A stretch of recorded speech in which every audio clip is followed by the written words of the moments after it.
If you've ever tried gentle parenting and thought, what does this feel like I'm letting my kid run my house?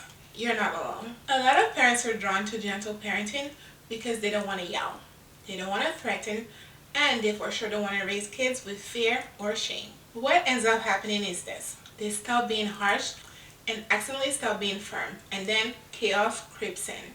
Kids start pushing every single boundaries. Parents feel burned out, touched out, and unsure exactly what they're allowed to say yes or no to. And gentle parenting gets blamed for something it was never meant to be. So let's clear this up properly. Gentle parenting is not about being permissive. It is not about letting your child do whatever they want. It's not about negotiating every single boundary. Gentle parenting is about how you hold those boundaries, not whether you have them or not. Most people don't feel like gentle parenting because the philosophy is wrong. They struggle because they were taught the style, but not the structure. Here's the biggest misunderstanding. Parents here validate feelings and think it means validate behavior. But feelings and behaviors are not the same thing. You can validate how your child feels without allowing what your child is doing. For example, you can say, hey, I can see that you're really angry right now. And you can still say, I'm not going to let you hit. Gentle parenting holds both of the things at once: empathy and leadership. Now, let's talk about what gentle parenting actually looks like in real life. Gentle parenting is emotional supportive, but it is behaviorally bounded. It means you don't shame emotions, and you don't use fear to control behavior, and you don't abandon structure to avoid conflict. Now, a lot of parents are afraid that setting boundaries will damage their relationship with their child. But the honest truth is, kids don't feel safe when there are no boundaries. They feel confused.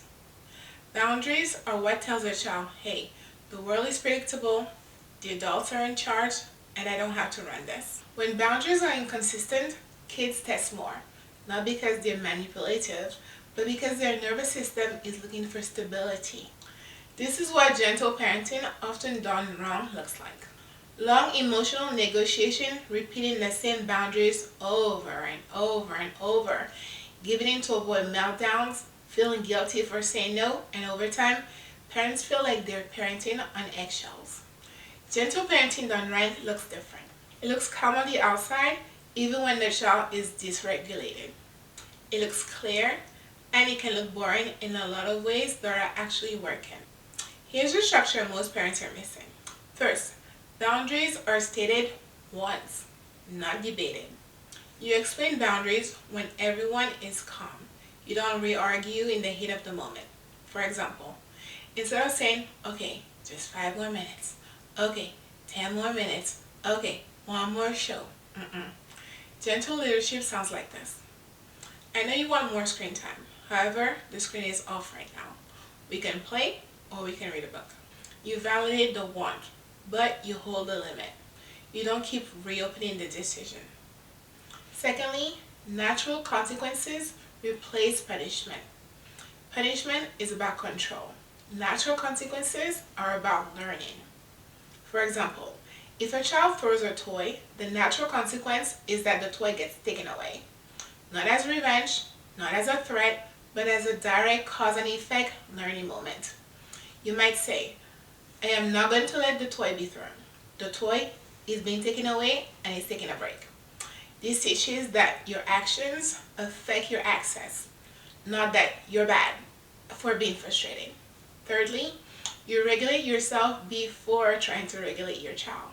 Gentle parenting doesn't mean that your child never gets upset. It means that you don't match their dysregulation with your very own. Kids borrow from your nervous system. If you're calm, they calm faster. If you escalate, they escalate. This is why gentle parenting can feel so exhausting at first. You're doing emotional work that your child just cannot do alone yet. 4, you allow big feelings without rescuing them. This is the hardest part for most parents. Gentle parenting doesn't mean that you stop your child from ever feeling disappointment. It means letting them feel disappointment without trying to fix the feeling immediately.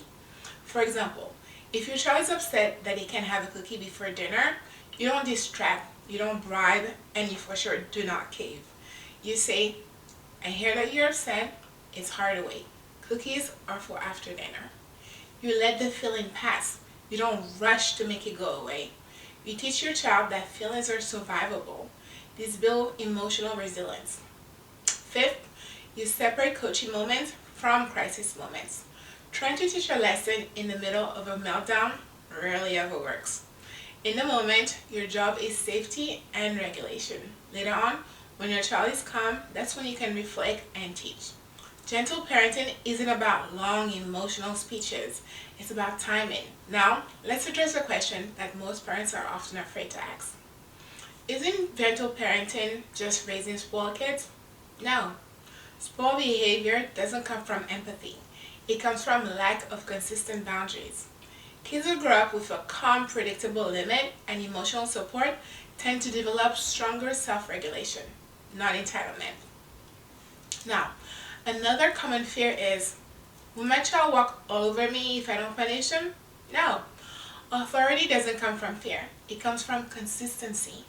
When your child knows that the rules are the rules and they won't change based on your mood, and that you'll follow through calmly, they push less over time. Not because they're scared, but because the system is stable. And finally, the question that most parents quietly carry. What if I messed up? What if I mess up? And guess what? You will. Every parent does, myself included. Gentle parenting isn't about being calm all the time. It's about repairing when you're not. When you yell, you repair. When you overreact, you repair. You say, hey, guess what? I shouldn't have yelled. I was really frustrated and this wasn't about you. Repair teaches your child that mistakes don't break relationship. And that right there might be one of the most powerful lessons of all. Gentle parenting isn't about being soft. It's about being emotionally available and structurally firm. You're not trying to raise a perfectly behaved child. You're trying to raise a child who feels safe with their emotions and safe with your leadership. When those two things come together, behavior improves naturally. Not because your child is afraid, but because their nervous system feels secure enough to cooperate. If gentle parenting has felt confusing, you're not behind. You were probably taught the language of empathy without the frameworks of structure. Now, you have both. And that's where gentle parenting actually starts to work. Bye guys.